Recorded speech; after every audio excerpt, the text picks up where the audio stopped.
so here we are. We're ready for Daniel over here to play Elves versus Zach, who will be in the Cone of Silence playing This guy. Counterblade? Yeah, Counterblade, that's what we decided Bully Blade. Call it Bully Blade. We also have Greg Mitchell over here doing some special guest commentary. Hey guys. So yeah, let's do the die roll. I'm producing, so yeah, I'm hiding over here. Hi. So we'll do the die roll and get shuffled up and start playing. Okay, we have shuffled. I use the big dice for big boys. Yeah. Big Start joking around. Big rolls. Boom. What do those numbers even say? 5 and 2. Chicken deck, alright. It could be chicken deck. Okay, Are those Munchkin dice? Wait. No, yeah, I lost that. Okay, well, I talked it up. Didn't work out. Those are Munchkin dice. Okay. Oh, you're good. Alright, maybe we'll cut. Let's be legit. This is official. Yeah, let's teach people This is how. official. Yeah. You cut your opponent's deck. You can pile shuffle it if you want to get them to hate you, but usually you just cut it. Yeah. Alright, Zach is You on the descending play? into the Cone of Silence. No, he's in the play. And we are going to do open hands. So, it was revealed what deck I'm playing against, and Should you try to show it to the camera? Oh, say gotcha. what you got. so this is an opener. This is not the most exciting thing, but it's fine versus an unknown opponent who you think is not that great. Why do you say it's not exciting? Well, it's not exciting because there's not your mana acceleration is your green sun. You want a hand with mana excel of some sort. So this is your green sun. That's your mana excel, and then the rest of the hand is this. So you're just accelerating into what 1/1s and 2/2s and stuff. But a lot of times the deck requires some faith. You have to be a believer. You just got to rip off the top like a madman because the deck is just gas. I understand, Usually. the Quirion Ranger plus Dryad Arbor combo is pretty potent. It's pretty good. Yeah, this is fine versus Stoneblade decks or some deck that's trying to get you on the ground. It's also it counts as 2 mana with a Quirion Ranger in play. You can jump from 2 to 4 mana with some tricks. I'll cut you. So it's not the best hand, but the thing about this deck that a lot of people don't quite realize is mulliganing is a nightmare with this deck. So I usually keep any hand that has a dude in the land. That sounds very low maintenance, but that's why the deck is so fun to play. Oh, yeah, go ahead. Sorry. So I'll keep this hand. I know what I'm playing against. It's not good. I'm not excited, but you just gotta hope that your opponent's a scrub sometimes, and that you draw really well. So that's top 8 advice from Daniel? That's top 8 advice from Nguyen.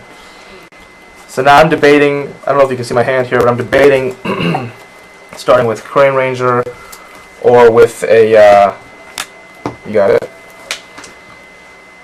Just playing a naked Quirion Ranger or using the Manic Self for the green sun. Is it totally crazy to lead on Dryad Arbor? No, it's not that crazy. And especially since I have, 3 lands, which is a relatively land-heavy hand. I do sometimes lead on Dryad Arbor to feign weakness. If I had 4 lands, I would definitely lead with Dryad Arbor, because they just think you have a horrible hand, they'll just kill it, or whatever they do. So yeah, now I'm not sure, but I have the benefit of being on the draw, so I can just draw a Deathrite, and this hand would be great. So, Deathrite! Not quite. Okay. You got the beatdowns. I got the beatdowns, and I know what he's playing. He has a Ponder start. It's not a top, so that's better than not. I don't know. We'll see how this goes. Kind of less Delvery build of a control deck. Are you worried right here about getting dazed if you try to go Green Sun? No. He showed me. Oh, well. This is a YOLO deck. Okay. So you have to just YOLO your turn 1 sometimes. I would not have thought of that. Also, if he dazes me, then he's just 1 land behind him. That's he's doing nothing. He's going to have a dude, so that's not the worst thing. Now I'm thinking about my hand here. I know he's playing some kind of control stuff. I only seen a few cards. I could try do a Nettle Sentinel beat it down, which would mean I wouldn't need to use the green sun right now. Yeah, I might save the green sun for killing one of his mean things. Yeah, we'll do this. We'll start with this. We'll start like so. Go ahead. So that's a really aggressive opener, right? Yeah, I can just ride this guy for a few turns, see what he does. Ponder, okay. No second land start, which Well, he might doesn't necessarily mean anything. Sure, he might be waiting to play it after the fact. Yeah, probably not going to daze off Pendelhaven. Ugh. Okay, so this is getting better. Now I drew a green sun, and I feel stupid for not playing the first green sun, which is... That's magic sometimes. Let's see here. You do now have the option to green sun for 1 if you want to try and... Yeah, that's true. Or you could play Dryad Arbor. Gosh, I feel a lot of pressure to not play poorly right now. And it's a little intense, because I enjoy the freedom of playing poorly from time to time. Let me see here. Zach's and he's just lost. He can't hear anything we're saying. Let me see. Yeah, let's try with the beatdown plan for a little while. So let's see how that goes. Play this guy. We'll swing in for 2. Put him at 17. So he is at 17. Post combat, I'll make another dude. This untaps. Go ahead.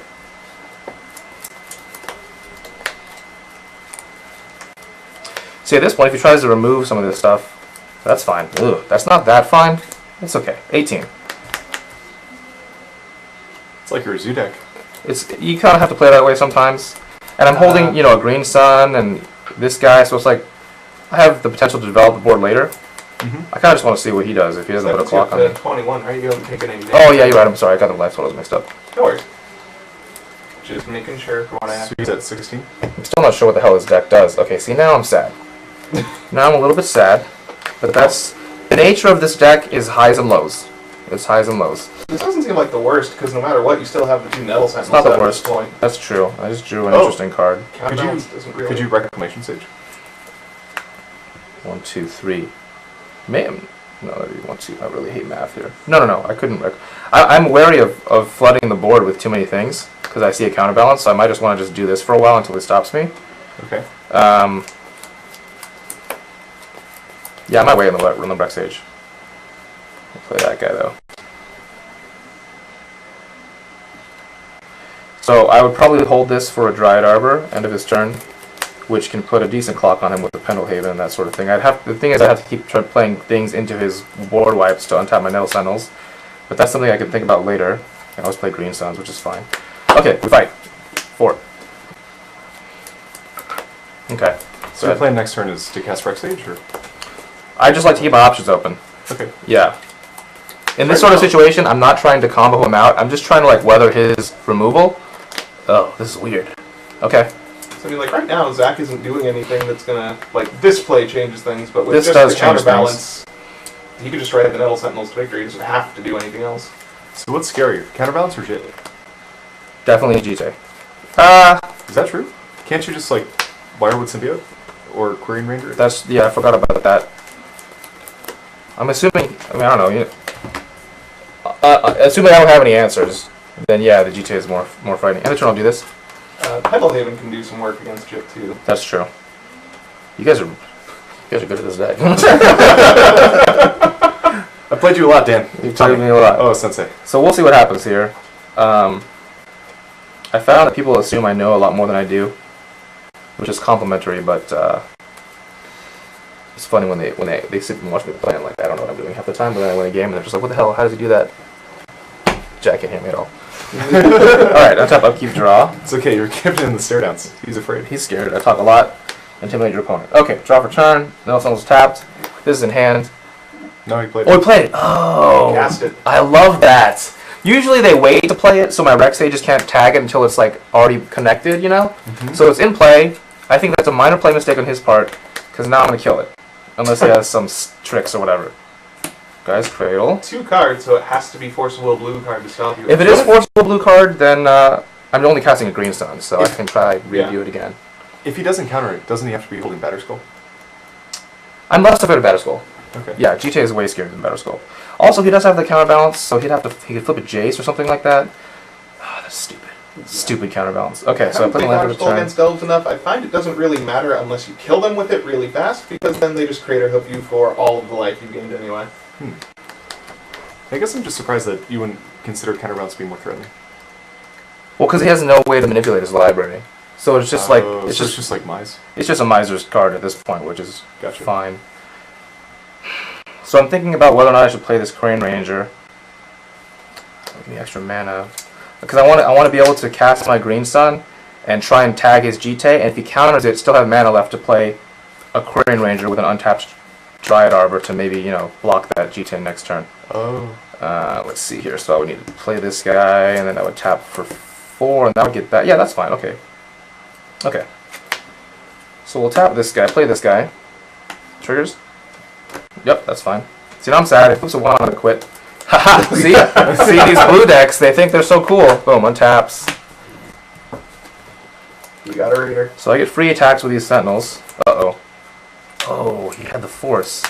Oh, That's not the worst use of the force. Not the worst. That's actually, and that's another thing you'll see with players is they think you're going to do something. I mean, I do have tricks. I clearly have tricks with this on the board, so they'll aggressively force things that you don't necessarily care about. So it's important not to give away with your face what you're trying to do with your hand, just in general, not just elves. Okay, so that's fine. I think yeah, we'll do this pre-combat. Yeah. Unless you give him Tax. Yeah. So there's 4, and then I get to my free untaps here. So that's 1, 2, 3. 7 at this point. So 4 mana. That's his 3. Untap triggers. It's good. Oh, he already flipped, so he knows. Okay.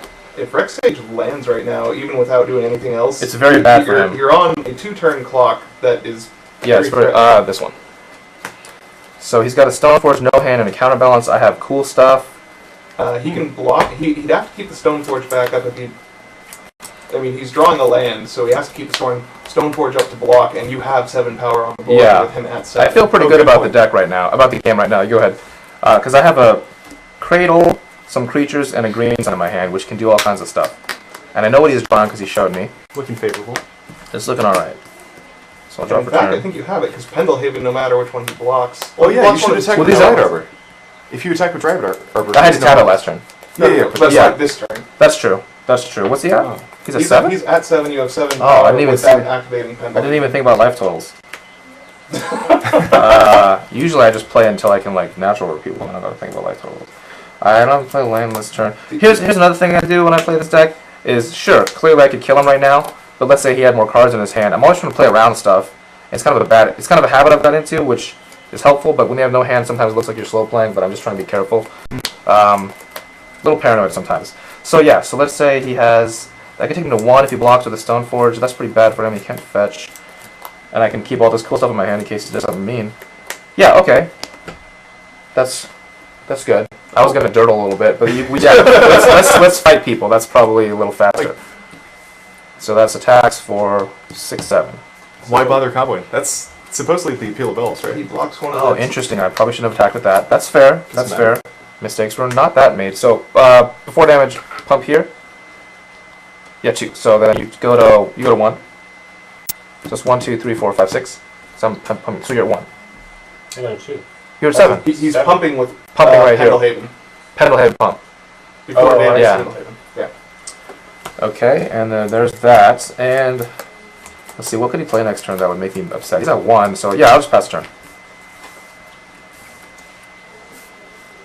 So we're in pretty good shape. You could play Pyroclasm if he plays me. I didn't know he would have a Pyroclasm in that. Some Miracles lists are playing Pyroclasm. In main deck? Mhm. That's evil. Right, so Stoneforge scoop. Stoneforge isn't going to help him here. I wouldn't say it's common, but...